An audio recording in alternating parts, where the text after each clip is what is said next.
এই রুমে যারা একবার ঢুকেছে তারা কখনো বেঁচে ফিরতে পারেনি, কিন্তু এই 6 জন সেটা জানে না। তারা এটাকে খেলা ভেবে এখানে অংশগ্রহণ করতে এসেছে। তাদের মধ্যে একজন সেই দরজা খুলে বাইরে বের হতে যায়, তখনই দরজার হ্যান্ডেলটা খুলে তার হাতে চলে আসে। তারা বুঝে যায় খেলা শুরু হয়ে গেছে। তারা সবাই এই ঘর থেকে বের হওয়ার উপায় খুঁজতে শুরু করে। একজন লক্ষ্য করে টেবিলের উপর সবগুলো ম্যাগাজিনের মধ্যে ডক্টর ডটান ইউ নামটা লেখা। তাছাড়াও সেখানে ফারেনহাইট 451 নামের একটা বই রাখা।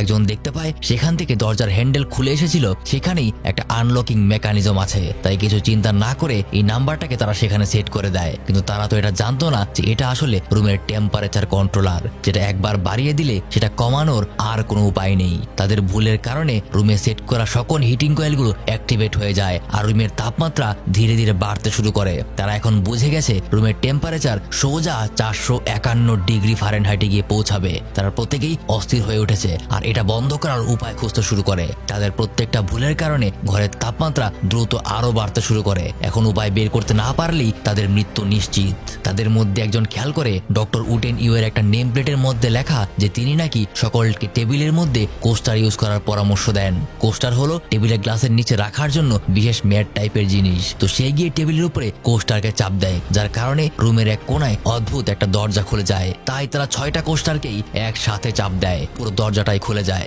কিন্তু কোস্টারগুলো ছেড়ে দিলে আবার লক হয়ে যাবে। তাই তারা প্রত্যেকে সেখানে একটা করে গ্লাস রেখে দেয়, যাতে করে পুরোটা দরজা খুলে গেলে প্রত্যেকেই সেখান থেকে বের হতে পারে। আর তাদের বের হওয়ার পরপরই ওই রুমের তাপমাত্রা অবশেষে এক্সট্রিম পর্যায়ে পৌঁছে যায়। তাদের কপাল ভালো ছিল, তারা একদম শেষ মুহূর্তে বেঁচে গিয়েছে।